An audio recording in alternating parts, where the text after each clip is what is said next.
bersalawat kepada Nabi dengan mengucapkan Allahumma salli ala Muhammad wa ala ali Muhammad fil alamin innaka Hamidum Majid. Bapak Ibu sekalian yang berbahagia, mudah-mudahan Allah berkahi, Allah sehatkan, Allah kuatkan, insyaallah kita semua husnul khatimah. Amin ya rabbal alamin. Untuk orang tua kita yang telah mendahului, Allah tempatkan di tempat terbaik di sisinya, Allah terima amal ibadahnya, Allah kumpulkan bersama orang yang saleh, dan insyaallah untuk orang tua kita yang masih hidup husnul khatimah. Amin ya rabbal alamin. Baik, pada malam hari ini kita coba mengkaji dari kitab Fiqhus Salaf fil Fitan dalam bab fi fitnatin nisa'i wa tahdziri minha wa annaha a'zamul fitani wa adarruha 'ala rijal. Kata pengarang kitab ini, bab yang mau kita bahas malam hari ini adalah fitnah perempuan wa tahdzir minha, bagaimana cara menjauh dari dirinya, wa annaha a'zamul fitan, fitnah-fitnah terbesar itu sesungguhnya adalah fitnah perempuan, wa adarruha 'ala rijal, dan paling berbahaya atas laki-laki. Ibu-ibu jangan tersinggung ibu-ibu ini tak ada untuk menyinggung nih, karena memang ini bukunya begitu bahasanya. Wa adarruha 'ala rijal, kalimat yang perlu digarisbawahi, dan dia sangat berbahaya bagi kaum laki-laki. Tak berlaku bagi kami yang kakek-kakek, Ustaz. Kita tengok nanti berlaku apa tidaknya, kita tinjau dulu. Dalam hadis baginda Nabi Muhammad sallallahu alaihi wasallam an Sa'id Al-Khudri, an Abi Sa'id Al-Khudri radhiyallahu anhu, an Nabi sallallahu alaihi wasallam qala, "Innad dunya hulwatun khadiratun wa innallaha mustakhlifukum fiha. Fayanzuru kaifa ta'malun fattaqun nara wattaqun nisa fa inna fitnata bani Israil kanat fin nisa." Baik, kata Nabi, dunia ini manis, katanya. Sangat manis sekali. Bahkan bisa membuat manusia tertipu dengan tipu daya dunia. Fayanzur kaifa ta'malun, tergantung apa yang Anda perbuat di dunia ini. Kalau mau selamat, ya dengan iman, dengan ilmu. Kalau tak selamat, kalau tak mau selamat, ya dengan hawa nafsu. Kemudian Nabi kata fattaqun nar, maka takutlah kalian dengan api neraka. Ini kalimatnya fattaqun nar. Fattaqun di sini bukan bertakwalah, tapi takutlah daripada api neraka. Kalimat selanjutnya wattaqun nisa, maka takutlah terhadap wanita. Berarti kita laki-laki disuruh takut terhadap wanita, bukan berarti kita lemah terhadap wanita. Tapi memang akhir zaman itu laki-laki lebih lemah daripada wanita. Kita tengok nanti. Fa inna fitnata bani Israil, sesungguhnya fitnah terhadap Bani Israel itu yang paling berbahaya. Fa innaha fin nisa, kanat fin nisa, terdapat pada fitnahnya perempuan. Kita rujuk kepada sejarah Bani Israel. Ini kita lihat sejarah Bapak Ibu. Yang membuat Bani Israel itu kacau dan rusak bukan hanya disebabkan karena pembangkangan dan akidah yang dia miliki. Ketika dia keluar dari kejaran Fir'aun, dia bilang sama Musa, kami lapar, doa, datang manna wa salwa. Kemudian dia bilang lagi sama Musa, kami haus, famfajarat min husnata asyrata aina. Datang semua. Apa yang dibutuhkan Nabi Musa tinggal doa, semua dapat untuk Bani Israel. Jadi Bani Israel ini Bani manja. Sangat manja sekali karena memang minta terus. Tapi satu ketika dalam perjalanan kata Bani Israel kepada Musa, Musa, kami capek loh, tidak ada Tuhan yang disembah. Karena Allah tak nampak. Sehingga ketika melihat satu kaum yang menyembah, apa kata Bani Israel? Kami pengen menyembah itu. Kami pengen punya Tuhan. Apa kata Musa? Kalian itu sudah kelompok yang terbaik di antara mereka. Kalian lebih baik di antara orang-orang yang menyembah tadi. Singkat cerita, ketika Nabi Musa naik ke atas mengambil kitab, mengambil mushaf itu atau aturan ajaran tauhid itu, Harun tinggal sendirian. Kata Harun sudah peringatkan, jangan kalian mendekati, jangan kalian membuat Tuhan, karena Tuhan sesungguhnya itu yang maha besar adalah Allah. Tapi yang dilakukan oleh kelompok Bani Israel ketika itu, dia buat patung dari binatang, itu yang kemudian dia sembah. Bayangkan tak sampai di situ. Ketika penyembahan patung itu dihiasi dengan zinahan, perzinahan. Nah, perzinahan yang mereka buat adalah ketika itu antara Bani Israel tersebut, antara laki-laki dengan perempuan. Jadi perzinahan itu penyembahan patung, penyembahan binatang yang mereka buat sendiri, itu dihiasi dengan perzinahan. Bahkan ada kata salah seorang daripada Bani Israel itu, aku tak tahan melihatnya. Aku tak kuat melihatnya, sehingga terjadi fitnah gitu. Sebenarnya bukan fitnah. Kalau bahasa lainnya suka sama suka. Gitu. Dia sekarang ini ada Bani Israel baru. Apa kata dia? Kalau berhubungan badan laki-laki perempuan suka sama suka itu tak zina. Gitu.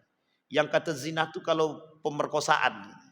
Ini kalau sempat kemarin terjadi, ini kacau negara kita dibuatnya. Tapi alhamdulillah tak jadi. Gitu. Jadi tidak jadi. Tapi tak jadi aja kacau, bagaimana kalau jadi? Gitu. Makin kacau kita dibuat.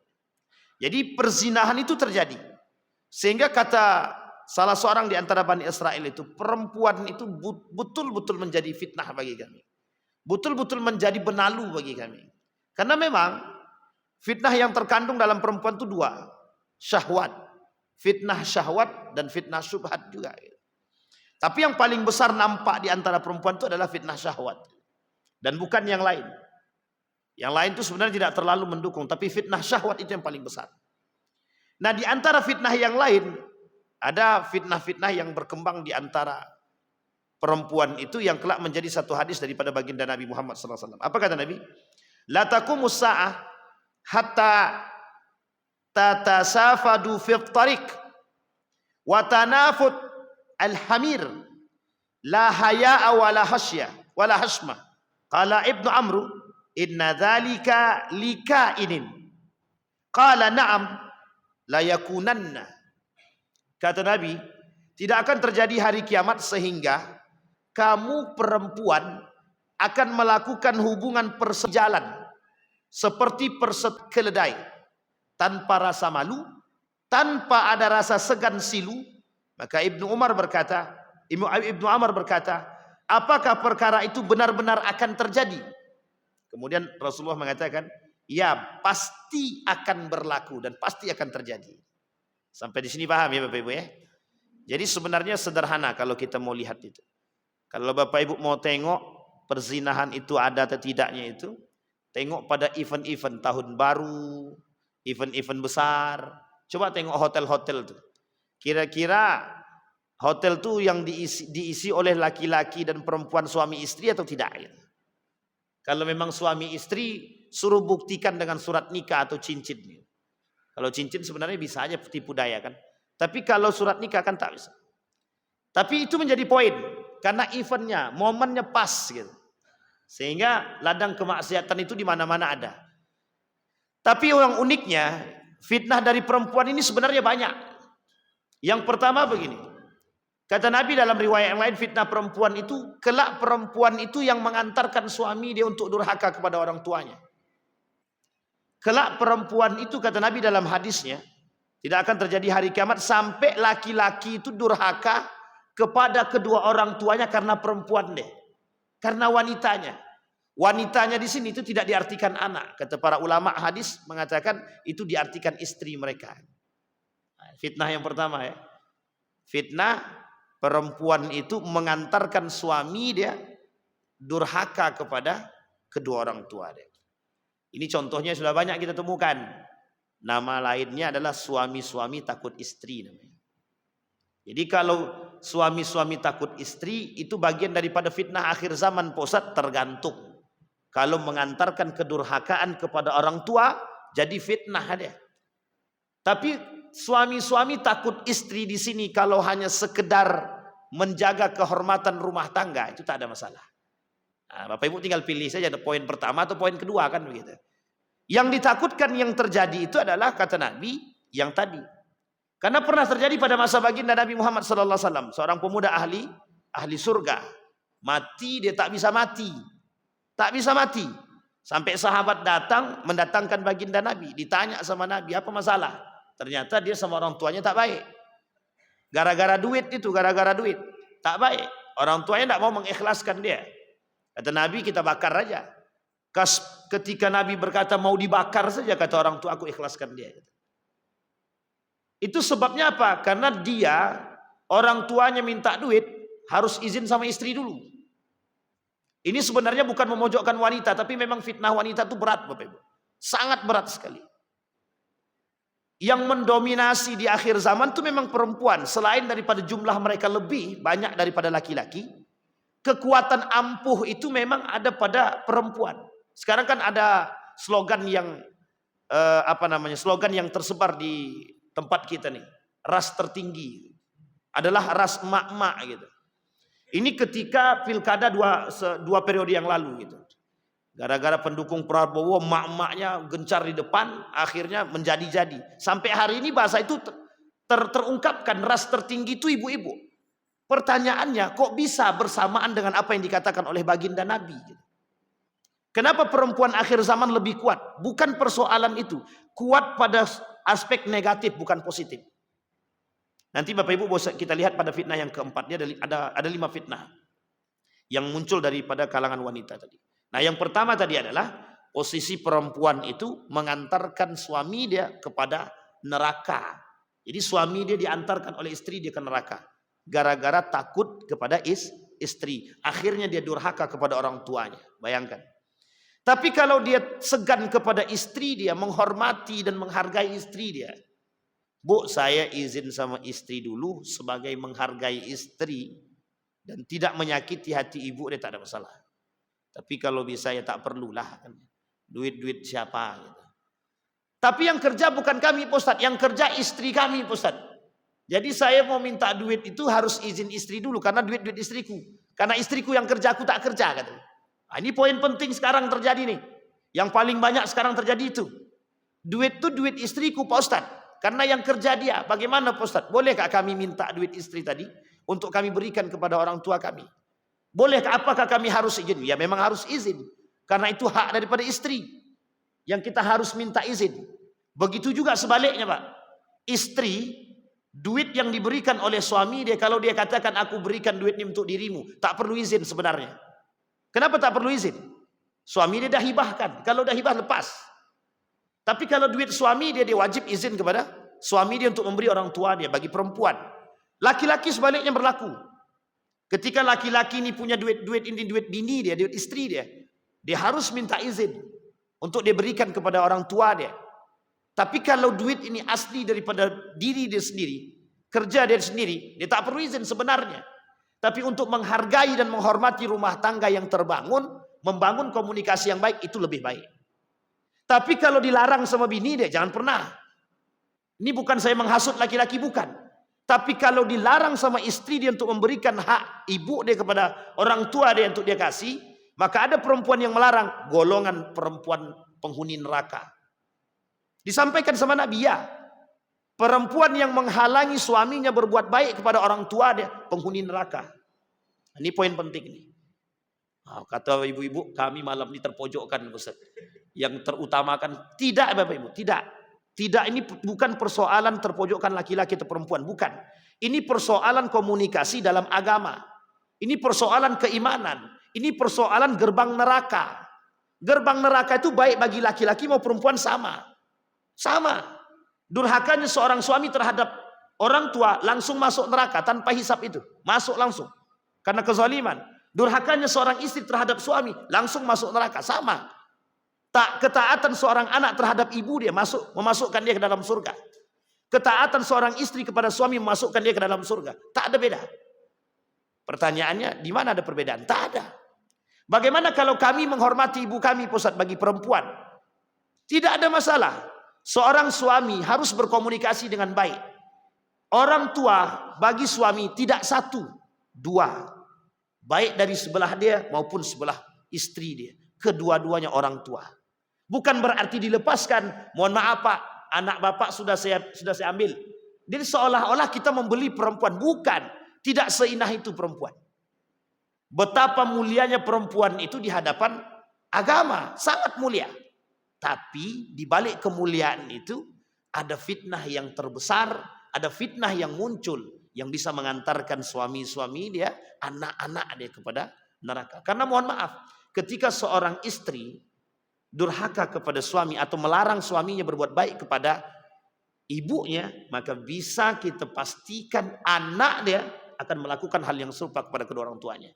Nah, ini poin penting untuk dipahami untuk kita semua. Jadi bangun komunikasi yang baik, tanamkan pendidikan agama yang baik dan keimanan, berikan pengertian yang baik kepada anak dan istri. Ini tugas suami, Pak. Tugas suami. Ada kalimat di dalam Al-Quran, ar-rijalu qawwamuna 'alan nisa. Laki-laki itu lebih kuat secara kepemimpinan ketimbang perempuan. Ini tak bisa dibalik, Pak. Tak bisa dibalik sama sekali. Bahkan dalam riwayat yang lain dikatakan ketika perempuan menjadi pemimpin, fantazir sa'ah. Tinggal tunggu kehancurannya. Kalau perempuan menjadi pemimpin, maka tinggal tunggu kehancurannya. Ini tidak cocokologi. Ketika Megawati naik kan dijualnya itu. Itu tidak cocokologi. Tapi mungkin kebetulan. Hanya kebetulan. Karena perempuan yang naik itu bisa menjadi akibat. Ketika perempuan menjadi seorang pemimpin itu bisa berdampak negatif lebih besar daripada positifnya. Dan ini tidak bisa diputar balik, tak bisa. Ar-rijal an-nisa aqwama minar rijal, tak bisa, Pak. Perempuan lebih kuat daripada laki-laki, tak bisa dibalik. Karena pertanggungjawaban di hadapan Allah tidak akan pernah pertanggungjawaban itu diminta kepada perempuan. Hei perempuan, kalian sudah bertanggung jawab apa terhadap, sudah menafkahi apa terhadap suami dan anakmu? Tak bisa, Pak. Karena pertanyaan itu bukan untuk perempuan. Pertanyaan itu akan diberikan kepada laki-laki. Hei laki-laki, kalian sudah berikan apa? Nafkah apa kepada anak dan istri kalian? Halalkah? Haramkah? Itu hanya bisa pertanyaan itu diberikan kepada. Jadi kalau sekalipun perempuan ini, kami ini tulang punggung keluarga, Pak Ustaz. Sekalipun tulang punggung keluarga tidak bisa pertanyaan itu dan pernyataan itu merubah sikap perempuan akan lebih unggul daripada laki-laki kita. Sampai di sini bisa dipahami Bapak Ibu ya. Nah, ini poin penting untuk kita pahami. Nah, dalam itu yang fitnah yang pertama. Sekarang ada fitnah yang kedua bagi perempuan. Apa fitnah yang kedua bagi perempuan? Pakaian. Pakaian. Kata baginda Nabi Muhammad SAW. Kata Nabi, la taqumu sa'ah hatta zaharat al-qainat wal ma'azif. Tidak akan terjadi hari kiamat sampai akan kalian lihat biduan-biduan itu berjoget di hadapan manusia menggunakan pakaian-pakaian serba berkekurangan. Sekarang kita pakai nalar logika. Orang-orang yang pakai pakaian yang nampak perut dia dan nampak ketek dia, kira-kira itu baju selesai atau kurang? Kurang kain atau kurang sempurna? Salah Bapak Ibu, itu kurang iman namanya. Kenapa kita katakan penyebabnya di situ? Kenapa perempuan hari ini tidak punya rasa malu? Nabi dah kata, apa kata Nabi? La haya awal hamsah wala hashmah. Perempuan di akhir zaman itu tidak punya rasa malu. Bagi siapa yang tak beriman. Memang tidak generalisir, Pak. Kita tidak mengeneral semua perempuan, tidak. Tapi banyak perbuatan itu dilakukan oleh perempuan. Kita ambil contoh. Kalau laki-laki pakai baju sampai di sini, dia pakai sampai sini aja, perut nampak, pusat nampak, celana pendek, kira-kira bagaimana? Saya yakin bapak-bapak mau bawa golok, jangan golok batu pun mau kita lempar kan? Karena pikiran kita enggak cocok, Pak. Tapi coba mohon maaf kalau yang pakai itu perempuan. Kira-kira rebutan enggak mau nonton itu? Ah ya kata Atuk tadi kan. Ini fitnah yang disebut, Pak. Nabi dah kata Nabi, wattaqun nar. Jauhkan, takutlah dengan api neraka. Tapi kalimat selanjutnya digandeng, wattaqun nisa. Karena Bani Israel itu, ketika perempuan itu cuma berpakaian, dia berpakaian tertutup, Pak. Bani Israel itu perempuannya tertutup. Tapi uniknya, ketika melihat perempuan itu berjoget sedikit saja, habis, Pak. Apa kata dia? Itu syahwat tadi. Nah sekarang kita lihat, perempuan sekarang itu berjoget, jogetnya sedikit-sedikit atau sampai hancur panggung. Hampir, Pak. Hampir sampai hancur panggung. Kita ambil contoh, mohon maaf kita sebut nama, Inul Daratista, coba bayangkan. Tapi mereka bangga kan, tak ada rasa malu. Ketika datang komentar, apa jawabannya? Hak-hak kami yang punya hak. Mau berjoget seperti apa, kami itu kan hak. Ini kreasi, ini kreativitas. Nah, coba bayangkan. Alasannya sederhana, Pak, kreativitas. Apakah kreativitas, apakah kreatif itu bisa menghalalkan yang haram? Tidak bisa. Pertanyaannya muslim tidak dia? Tidak muslim sekalipun layak apa tidak? Perempuan pada tahun 1970-an. Kita ambil contoh, Inggris. 1970-an. Apa kata wanita-wanita Inggris itu? Ketika diwawancarai. Ditengokkan kepada mereka baju tank topan gitu. Dan kemudian celana pendek. Apa kata dia? Perempuan yang mau berpakaian seperti ini, itu mesti perempuan tidak punya adab. Coba bayangkan kalimatnya. Karena waktu itu, perempuan berhijab cuma sampai setengah saja. Perempuan berhijab cuma sampai setengah. Itu bangsawan, manusia mulia. Sekarang, wanita-wanita berhijab sekarang, muslim semua. Itu mulia sangat Pak, sangat mulia. Pertanyaannya membuat diri mereka tidak mulia sekarang ini apa? Iman. Orang berjilbab, lisan dia mencaci dan memaki, itu urusan iman. Orang berjilbab, tapi lisan dia masih mencela, itu urusan akhlak. Pertanyaannya, akhlak dihasilkan dari apa? Iman yang baik. Sekarang kita kesampingkan itu Pak. Kita kesampingkan, sudah mending dia berhijab. Ada perempuan berhijab tapi akhlak baik. Kira-kira beriman apa tidak? Tidak beriman.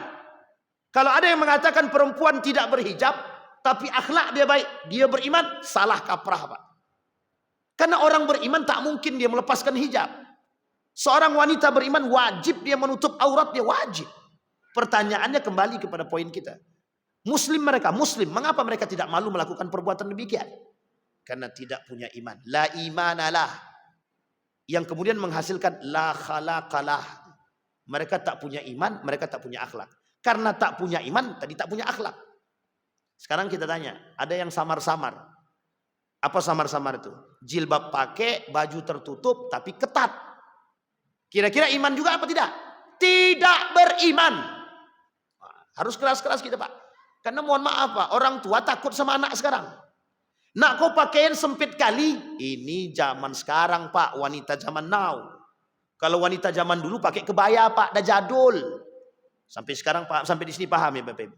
Jadi seolah-olah perempuan yang pakaian gamis itu, selain daripada dituduh teroris ya. Jadi perempuan pakai gamis itu dianggap, atau pakai kebaya, itu dianggap bukan kebaya, apa namanya itu? Baju koko muslim, baju muslim Melayu. Baju kurung, perempuan zaman dulu itu tertutup, sangat tertutup. Pertanyaannya, kok bisa berubah jadi celana lepis? Bahkan berubah jadi tak pakai celana gitu. Karena lahaya, tidak punya rasa malu. Sekarang kita lihat, betul tidak itu menjadi sebuah fitnah? Dan fitnah itu besar apa tidak? Kita lihat Pak. Kita ambil contoh filmnya Walid. Pokoknya film Walid ini laris manis lah. Untuk kita jadikan contoh. Perempuan yang di dalam itu berkerudung apa tidak? Berkerudung. Membedakan dia dengan perempuan yang salehah betulan, itu cuma iman dia. Cuman iman dia. Tapi mana yang lebih baik? Berkerudung tapi dia tak beriman, atau tidak berkerudung tapi akhlaknya baik? Kedua-duanya tak baik. Sampai sini paham Pak? Kedua-duanya tak baik. Karena tolak ukurnya iman. Maka kalau ada anak kita berpakaian terbuka, itu sebenarnya yang tidak beriman siapa? Anaknya atau bapaknya? Dua-duanya Pak. Dua-duanya. Karena bapaknya bebas Pak. Tak kata sama anak, nak kau pakaian sempit. Berarti bapak dia membolehkan orang-orang untuk memandang anak dia. Pakaian sempit, apa tak lagi kalau sekarang pakai celana legging aja dia pakai keluar Pak. Leggingnya saja, jogging. Nah ini mohon maaf nih ya. Ini bapak-bapak pokoknya jangan keluar sore lagi Pak. Udah tobat aja kita keluar sore sekarang. Kalau tidak pakai kacamata hitam. Susah betul kita sekarang ini mencari selamat tuh susah. Maka wajar, mohon maaf, pada masanya Imam Al-Ghazali, Imam Syafi'i, itu jalan dia tutup telinga, dia tunduk ke bawah. Takut Pak. Itu perempuannya pakaian gamis, pakai cadar. Sekarang cadar tidak, gamis tidak, celana panjang tidak. Kalau bisa sependek mungkin. Cuman sebenarnya gini bahasanya tuh, mau telanjang malu, tak telanjang rugi gitu. Sampai sini paham Bapak Ibu? Ini bahasanya Pak. Nah ini yang disebut dengan fitnah. Maka kata Nabi dalam hadis yang lain begini, kata Nabi. Tidak akan terjadi hari kiamat sampai kalian akan melihat perempuan itu berjoget di hadapan Tuhan-Tuhan Daus. Daus ini nama Tuhan, nama dewa yang mereka sembah. Sehingga kata Nabi tidak akan terjadi hari kiamat sampai perempuan-perempuan itu berjoget di hadapan Tuhan-Tuhan mereka atau berhala-berhala mereka. Ini sebenarnya sederhana Pak kalau kita mau gambarkan. Sederhana. Sekarang Bapak cari di mana ada acara besar yang tidak ada perempuannya. Karena setiap acara yang besar mesti harus ada musiknya. Baik itu bandnya atau pakai sound horeknya dan lain sebagainya. Dan di antara permainan itu, maaf, di antara hiburan itu ada enggak perempuannya? Ada. Pertanyaannya perempuannya pakai gamis atau pakai celana sempit? Kalau bisa tak pakai celana Pak. Yang dicari apa? Perempuan-perempuan, mohon maaf ya. Yang apa namanya itu? Koplo-koplo tahu? Tahu koplo-koplo? Itu Bapak Ibu, saya enggak tahu ya. Itu siapa yang ngirim ke saya waktu itu. Jadi identik daripada musik koplo. Akhirnya terimbangi dengan, mohon maaf, perempuan-perempuan yang menggunakan pakaian yang tidak semestinya. Pakaiannya sempit, kemudian disawer-sawer terus sawer. Ini kan fakta yang terjadi. Fitnahnya dari kalangan perempuan, pakaian. Jadi yang kedua tadi, yang pertama tadi adalah, apa yang pertama tadi? Perempuan mengantarkan suami dia durhaka kepada orang tua. Yang kedua pakaian. Fitnah perempuan yang menyebabkan syahwat itu muncul itu karena pakaian. Maka kata Ustaz Das'ad Latif, kaum wanita, apa kata dia? Tutuplah aurat kalian, jangan biarkan kami mendapat dosa, kata dia. Jadi gara-gara perempuan terbuka kami dapat dosa, kata dia. Meskipun kata beliau sama-sama senang, kata dia. Perempuan yang membuka aurat, mohon maaf, perempuan yang berpakaian sempit itu kira-kira untuk dilihat apa tidak? Kalau dia bilang untuk tidak dilihat itu salah tuh. Karena memang tujuannya mencari perhatian. Masalahnya itu bisa menghilangkan hafalan Pak. Ini ada cerita kawan saya Pak, hafal Al-Quran. Baru dalam masjid nih, dalam masjid dia hafal Quran. Dalam sekali duduk dia hafal setengah juz. Sekali duduk. Dalam waktu 2 jam. Dia bisa hafal setengah juz. Turun dari masjid. Lewat jalan besar. Nampak perempuan pakai tank top aja. Setelah diuji lagi maghribnya lupa semua. Nah, coba bayangkan. Yang hafal Quran bisa hilang itu hafalannya. Pertanyaannya yang nggak punya Al-Quran ya hilang apanya? Hilang malunya Pak. Maka sebenarnya tagline ini jangan dipegang. Apa namanya? Ditengok itu, kalau ditengok ditahan. Nanti kalau sudah berkedip jadi haram. Ini tagline merusak namanya Pak. Ini slogan merusak. Haram hukumnya, mau kedip atau tak berkedip pun haram itu. Jadi ada perempuan pakai tank top, ditengokin begini, jangan dikedip. Kalau dikedip nanti berdosa kata dia kan. Nah, itu slogan yang merusak. Itu slogan yang sangat-sangat merusak sekali. Tak ada Pak, tak ada alasan Pak. Mau berkedip tak berkedip. Kalau ketika nampak langsung tundukkan. Jangan ditahan. Kalau ditahan ini memang cari poin dia namanya. Itu yang kedua. Sekarang fitnah yang ketiga. Fitnah perempuan yang ketiga, mohon maaf. Ini perempuan yang ketiga nih, perempuan yang wanita karir. Wanita karir. Nabi sampaikan nih, persoalan wanita karir. Kelak di akhir zaman kata Nabi, banyak perempuan-perempuan itu menjadi wanita karir. Dan perempuan-perempuan wanita karir ini boleh Bapak Ibu cari. Mana yang perempuan wanita karir ini mau punya anak lebih dari 2. Kalau ada 10 orang, mungkin 1 pun tak dapat. Di antara 10 orang wanita karir, tak ada satupun yang mau punya anak lebih dari 2. Kalau bisa tidak usah punya anak. Coba bayangkan. Ini poin Pak, wanita karir sekarang nih. Wanita karir ini itu berdampak pada arogansi. Ibu-ibu jangan tersinggung. Wanita karir sekarang berdampak pada arogansi. Arogansi daripada keperempuanan. Ada karakter yang terbangun. Ada kelompok yang mendukung. Ada kelompok yang sangat eksis. Nama dia feminisme. Saya ingin katakan Bapak Ibu, kepada ibu-ibu khususnya. Feminisme itu gerakan orientalis untuk merusak kaum ibu-ibu. Dari gerakan feminisme inilah kenapa mereka ibu-ibu berani menolak syariat Islam poligami. Kenapa ibu-ibu menolak untuk dibedakan antara perempuan dengan laki-laki. Kenapa mereka nuntut hak asasi manusia sama dengan laki-laki. Itu gara-gara gerakan feminisme. Gara-gara gerakan feminisme. Tapi pendukungnya banyak Pak. Kami pokoknya harus kerja Pak Ustaz. Kalau kami tak kerja, susah kami Pak Ustaz. Kami ini sudah terbiasa dengan kerja. Pokoknya kami harus kerja. Ketika suaminya bilang, Dek, adik tak usah kerja lagi. Pendapatan abang sudah cukup untuk kita. Tidak bisa bang, kalau abang tak mau, tak bolehkan aku kerja, abang cari perempuan lain. Itu perempuan angkuh atau tidak? Itu perempuan sombong namanya. Tapi Ustaz, dia berkomunikasi membangun akad ini sebelum nikah, Ustaz. Sekalipun sebelum nikah. Kalau memang kemampuan laki-laki, suami dia mampu, sebenarnya tak perlu perempuan itu harus bekerja. Kenapa dorongan perempuan bekerja? Dorongan perempuan bekerja awalnya adalah ingin mencukupi kebutuhan rumah tangga. Biar bisa menyeimbangi, kalau kurang tutupi. Ingat ya bahasanya Bapak Ibu, kalau kurang tutupi, bukan lebih. Yang sekarang itu terjadi, perempuan kerja pengen lebih. Sekarang kita lihat Pak, muncul perbandingan. Di antara kaum ilmiah hari ini mencoba melakukan perbandingan. Riset perbandingan. Pekerjaan mana yang paling bagus? Laki-laki atau perempuan? Kalau dibandingkan pekerjaan secara psikologi, pekerjaan perempuan lebih baik daripada laki-laki. Secara psikologi Pak, secara hasil dan dalam pandangan psikologi, pekerjaan perempuan mayoritas lebih baik daripada laki. Pertanyaannya, kalau perempuan lebih baik daripada laki-laki, mengapa perempuan tidak bekerja? Mengapa perempuan harus menjadi ibu rumah tangga? Mengapa perempuan harus ke dapur? Sampai di sini paham? Inilah gaya berpikir feminisme. Jadi emansipasi wanita ingin mengangkat tema kami perempuan ini punya hak untuk bekerja. Sehingga tuntutannya begitu. Dulu kita tak lihat di Saudi Arabia itu perempuan belanja, tak lihat.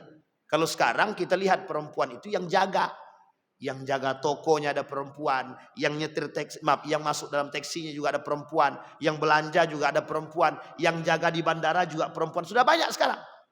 Kalau dulu tidak Pak, tahun 2010 saya berangkat haji, itu mencari perempuan di pasar tidak ketemu Pak. Saya setiap pagi ke pasar Pak, dekat tempat kami itu pasar. Setiap pagi saya ke pasar tuh beli belanjaan untuk nenek saya. Itu tidak kita temukan perempuan, satu orang pun kecuali orang Indonesia ya. Itu tidak kita temukan Pak. Tapi kemudian mengapa berubah? Ada tuntutan, ada hak asasi manusia. Untuk menyamaratakan antara laki-laki dengan perempuan. Gerakan ini terus mendorong. Sehingga apa dorongan mereka? Kami perempuan ini harus boleh nyetir. Harus boleh bawa mobil sendiri. Harus boleh kerja. Harus boleh ini. Harus boleh itu. Sehingga ketika mereka dibenarkan untuk bekerja, terjadi perbandingan. Mana yang lebih baik? Laki-laki atau perempuan? Kalau perempuan lebih baik dalam tinjauan penelitian, maka ada dorongan, mohon maaf, kalau tidak kuat iman perempuannya, ada muncul takabur sombongnya Pak. Abang, gaji abang tuh cuma 2 juta. Gaji aku baru kerja sebulan sudah naik pangkat. Gaji aku 10 juta. Jadi abang tak usah kerja, abang cukup jaga anak. Itu yang terjadi sekarang. Maka banyak perempuan kerja, suami di rumah. Kenapa demikian? Karena itu tadi. Sekarang saya tanya ibu, banyak sekretaris itu laki-laki itu perempuan. Nah, sekarang jangan suuzon dulu kita. Kenapa perempuan? Sebenarnya standarnya sederhana kalau bahasa alasan mereka. Lebih rapi, lebih teliti. Sampai sini paham ya? Kalau bahasa negatifnya, lebih enak dipandang perempuan daripada laki-laki. Selesai. Fitnah atau tidak? Fitnah Pak. Mengapa laki-laki mencari sekretarisnya harus perempuan? Kenapa tidak laki-laki? Oh, alasannya perempuan kerjanya lebih ulet, lebih baik, lebih teliti. Itu positifnya. Negatifnya lebih enak dipandang. Kalau memandang laki-laki, saya laki-laki, ngapa sih pandang laki-laki lagi? Sampai di sini paham? Ini yang punya sekretaris perempuan, tolong sadar-sadar dan tobat dan cepat berganti. Ganti cepat. Ini hati-hati. Sampai sini paham ya Bapak Ibu ya? Jadi fitnah itu banyak. Nah, pekerjaan. Sekarang kita lihat, apakah Islam pernah melarang perempuan bekerja? Tidak, Islam tidak pernah melarang perempuan bekerja. Perempuan diberikan kebebasan dan hak untuk bekerja. Islam sangat memberikan keleluasan bagi perempuan untuk bekerja. Hanya saja Islam mengajarkan perempuan tidak boleh durhaka kepada suami dia. Islam tidak boleh melebihi suami dia. Perempuan, melarang perempuan untuk melebihi suami dia dalam aspek kepemimpinan. Sampai sini paham ya Bapak? Sekarang yang terjadi di Jawa Barat itu, yang dunia terbalik, suami-suami takut istri itu berubah Pak ayatnya. Al-nisa'u aqwamah minar rijal. Perempuan lebih kuat daripada laki-laki dalam soal kepemimpinan. Sehingga yang mencuci baju anak, mengasuh anak dia. Ini kami temukan. Waktu saya di Mekah itu, saya tengok yang kerja ini rata-rata perempuan. Yang kerja bersama beberapa travel itu perempuan. Saya tanya, di mana suamimu? Ngurus anak Ustadz di kampung. Ingat baik-baik Bapak Ibu. Yang dimintai pertanggungjawaban oleh Allah bukan ibu-ibu, tapi bapak-bapak. Dan khusus untuk bapak-bapak, kita harus punya harga diri. Karena mohon maaf, pertanggungjawaban pengkhianatan kita di hadapan Allah. Kita yang tak mau bekerja, laki-laki yang tak mau bekerja, demi menafkahi anak dan istri, itu kelak dianggap sebagai atau dicap sebagai pengkhianat di hadapan Allah. Punya anak mau, punya istri mau, menafkahi tak mau gitu deh. Sekalipun istri dia bekerja, sekalipun. Nah, sampai di sini paham Bapak Ibu ya? Sehingga ini yang terjadi sekarang, kenapa banyak suami tidak berani, tidak bisa memberikan uang kepada orang tuanya, karena dengan alasan duit itu punya istri. Sampai di sini bisa dipahami Bapak Ibu ya? Kerja dan karir sama. Sekarang ada fitnah yang lain daripada ada yang keempat. Fitnah perempuan yang keempat ini. Ini mohon maaf Bapak Ibu sekalian yang berbahagia. Kata baginda Nabi Muhammad SAW, perempuan yang menjadi pemimpin hanya tinggal tunggu kehancuran saja. Bukan berarti Islam melarang perempuan menjadi pemimpin ya. Kita ambil contoh. Pernah terjadi kasus ini. Ada pertanyaan begini. Mengapa Nabi itu tidak ada dari perempuan? Sehingga ini menjadi cerminan bagi mereka, kepemimpinan itu laki-laki bukan perempuan. Sampai di sini paham ya Bapak Ibu. Tapi apakah Islam melarang wanita menjadi pemimpin? Tidak. Islam hanya melarang perempuan tidak tahu pekerjaan. Islam hanya melarang perempuan lupa dengan kewajiban. Apa kewajiban dia? Sekarang saya tanya, perempuan jadi bupati. Perempuan jadi bupati. Yang harus membuatkan teh suami siapa? Pembantu atau istri? Nah, itu poinnya Pak. Sampai di sini paham. Jadi bukan dikira enak jadi perempuan pemimpin itu. Karena mesti ada tanggung jawab dia terhadap suami dia yang akan terhilangkan. Jadi ini sebenarnya kajian psikologi lebih tepat. Kajian psikologinya lebih tepat. Kenapa? Perempuan, jangan salah nanti, perempuan-perempuan yang sibuk, yang suami-suami dia diurus oleh perempuan lain, sehingga muncul rasa dan syahwat daripada laki-laki terhadap perempuan lain. Itu disebabkan bukan hanya karena suaminya salah, tapi karena kelalaian istri dia itu sendiri. Ini cerita nyata. Seorang perempuan pulang kerja, suami dia bilang begini, "Dek, tolong layani aku dulu." Apa jawaban istri dia? "Capek bang." "Masa abang tak paham? Saya ini capek nih bang." Meskipun bahasa dia lembut. "Mohon maaf ibu-ibu, mohon maaf." Apa hukumnya menolak larangan itu? Haram. Haram. Tertutup pintu surga. Kalau dalam kajian mazhabnya Syafi'i itu tertutup pintu surga. Bagi perempuan yang mengatakan, "Maaf bang, capek bang." Coba bayangkan. Sehingga mohon maaf, laki-laki itu tidak sama dengan perempuan. Laki-laki pikirannya dengan nafsu, perempuan pikiran dengan hati. Jadi ini posisinya. Memang semua kontrol tergantung pada iman. Jadi ini penyebabnya. Dan itu tidak terjadi sekarang. Sudah terjadi pada masa dahulu. Dan sering terjadi. Nah, maka kata baginda Nabi Muhammad SAW, "Wattaqun nar, wattaqun nisa." Takutlah kalian kepada api neraka dan takutlah dengan fitnahnya perempuan. Nah sekarang kita rujuk kepada fitnah syahwat. Kata Ibnul Qayyim Al-Jauziyah, fitnah itu ada dua. Satu fitnah syubhat, yang kedua fitnah syahwat. Fitnah syahwat ini yang paling besar di antara sekian banyak fitnah syahwat itu, wa adarruha wa a'zamuha, yang paling besar dan paling berbahaya itu terletak pada perempuan. Kita ambil contoh. Ada laki-laki yang mampu menahan diri dia untuk tidak korupsi. Tapi jarang laki-laki mampu membuat diri dia terlepas daripada rayuan perempuan. Yang bisa paling kuat menggoyang laki-laki cuma perempuan. Kenapa saya katakan demikian? Kita ambil contoh. Pernah terjadi. Ketika ditawarkan uang sekian miliar untuk korupsi, dia bisa tahan Pak.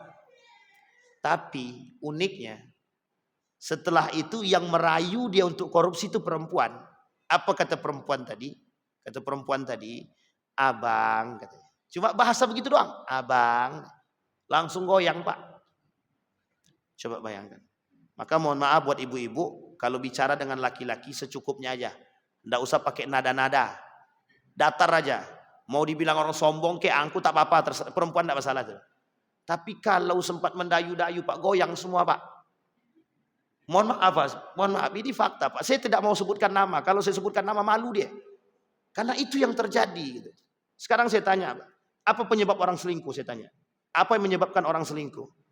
Baik orang yang mengerti agama maupun yang tidak mengerti agama. Mengapa penyebab mereka selingkuh? Coba runut alasannya apa? Mesti rata-rata perempuan kan. Penyebabnya apa? Oh karena dia tak harmonis dengan rumah tangga yang pertama. Betulkah? Cari tahu dulu. Rata-rata tidak. Rata-rata sejalan dengan lagu. Selimut tetangga lebih baik daripada selimut sendiri. Itu bahasanya Pak. Dan bisa dipastikan. Bisa Pak, coba cek. Karena mohon maaf. Penyebab perselingkuhan itu disebabkan kalau bahasanya orang-orang sekarang nih. Kami lebih nyaman dengan tetangga tuh Ustaz. Karena tetangga tuh sering komunikasi. Coba bayangkan. Tahu dia hukum komunikasi dengan perempuan yang bukan muhrim. Tapi masih komunikasi. Akhirnya apa? Terselewengkan. Sampai di sini paham ya Pak Ibu? Jadi, ini kira-kira yang salah siapa? Laki-laki atau perempuan? Dua-duanya salah Pak. Laki-laki yang beriman tidak mungkin dia membangun komunikasi yang lebih. Maka laki-laki tahu diri juga Pak. Kalau kita yang sudah punya istri nih, jangan terlalu lama duduk dengan perempuan. Kalau bisa jangan duduk dengan perempuan lain. Apalagi harus bonceng-boncengan. Cuman membantu aja ya Pak. Cuman bantu dia aja. Karena rumah dia dekat dengan rumah saya. Sekarang bantu. Besok lebih Pak. Sampai sini paham? Membantu saja. Laki-laki yang bukan muhrim membonceng perempuan yang bukan muhrim hukumnya haram. Haram. Tapi Ustadz yang kami bonceng itu Ustadz. Itu sudah tua Ustadz. Sekarang kan banyak tren nikah tua. Apa juga mau alasan? Tak bisa cari alasan. Kalau haram-haram aja. Itu barusan menikah itu, saya tengok. Kebetulan atu-atu itu. Dia WA saya, Ustaz jangan lupa datang nikah saya Ustaz. Saya bilang ini atu-atu. Sudah atu-atu punya cucu. Jawabannya sederhana. Karena biar ada yang ngurus Ustaz. Rupanya atu-atu nikah lagi dia. Pertanyaannya yang atu cari ini apa tuh? Saya bilang, cuman cari kawan aja Pak Ustaz. Jadi kalau ada alasannya kami yang tua-tua nih Ustaz. Tidak ada alasan itu. Buktinya tuh atu-atu nikah juga dia. Sampai sini paham ya Bibi? Jadi tak ada alasan untuk membonceng siapapun. Laki-laki yang membonceng perempuan yang bukan muhrim dia haram. Saya sepakati itu Pak. Haram. Apalagi yang lain Pak. Duduk lama-lama laki-laki dan perempuan. Sekarang kita lihat memang itu sekarang menjadi fitnah Pak. Maka mohon maaf. Ini saya sampaikan sama Bapak Ibu. Dan khusus untuk ibu-ibu. Tolong dijaga betul anak perempuan. Hari ini itu memang fitnah perempuan itu paling besar. Karena memang penjualan organ perempuan, penjualan tubuh perempuan itu sangat-sangat laris. Bapak Ibu mau coba cari tempat makan yang tidak terlalu enak. Tapi coba cari tempat makan itu yang tidak enak tapi penjaganya perempuan dan berpakaian seksi. Kira-kira ramai apa tidak? Buktikan dulu sebelum Bapak Ibu mendapat jawaban, buktikan dulu. Kenapa saya katakan? Karena kami sudah membuktikan itu.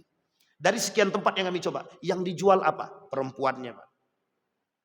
Yang dijual perempuannya. Pertanyaannya kok semudah itu, mohon maaf. SPG mobil, SPG motor. Kenapa kok enggak laki-laki? Kenapa harus perempuan? Daya tariknya di situ, Ustaz. Kalau laki-laki orang tak mau datang, tapi kalau perempuan datang orang. Pertanyaannya sekarang saya tanya lagi. Kira-kira perempuan itu pakainya sempit apa tidak? Itu aja. Ada SPG itu pakai gamis. Kalau ada SPG pakai gamis, saya enggak tahu tuh datang apa tidak orang itu. Nah, coba bayangkan. Dan ini terjadi Pak, terjadi. Makanya salah satu cara kaum Yahudi untuk menghancurkan kita nih dengan memperjualbelikan organ perempuan. Ada satu program yang mereka bangun, yang mereka jual, namanya Miss Universe. Nah, Miss Universe ini itu program penjualan tubuh perempuan namanya.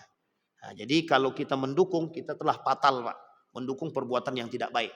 Karena dalam Miss Universe itu sendiri, itu sudah sangat nampak sekali perempuan-perempuan di situ berpakaiannya seperti apa, kita sudah jelas. Dan standar untuk bisa ikut pun menggunakan hal-hal yang memang tidak senonoh dan tidak baik. Dan diskriminasinya nampak.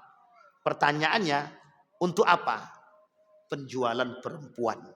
Kenapa kok begitu larisnya perempuan diperjualbelikan hari ini? Ibu-ibu jangan tersinggung, ini yang tidak beriman ya, yang tidak beriman. Kita berharapnya ibu-ibu kita beriman semua. Kenapa? Karena itu yang menjadi pusat perhatian sekarang. Setiap untuk mempersoalkan sesuatu dia perlu perempuan untuk dijadikan bahan. Maka fitnah inilah yang kemudian ditengok oleh mereka. Bukan Yahudi tidak mengerti, Pak. Yahudi sangat mengerti dengan persoalan ini. Itu yang kemudian menjadi persoalan kita semua. Maka Bapak Ibu sekalian yang berbahagia, tolong jaga anak-anak kita yang perempuan. Jangan sampai mereka pelaku fitnah itu sendiri. Dan kita semua. Na'udzubillah, thumma na'udzubillah. Pertanyaannya muncul. Apakah tidak ada fitnah bagi bapak-bapak, Pak Ustadz? Selain daripada yang saya sebutkan tadi itu semuanya untuk laki-laki semua. Jadi kira-kira lebih banyak mana? Laki-laki atau perempuan? Laki-laki. Sampai sini paham bapak-bapak semua ya? Nah, jadi fitnah laki-laki itu jauh lebih banyak daripada perempuan. Tapi perempuan jauh lebih nampak daripada laki-laki. Saya kira itu saja, mudah-mudahan ada manfaat bagi kita semua. Mudah-mudahan bisa menambah keilmanan kita, pengetahuan kita, menjadi manusia-manusia yang lebih baik insyaallah. Fa'tabiru ya ulil absar la'allakum tuflihun. Assalamualaikum warahmatullahi wabarakatuh.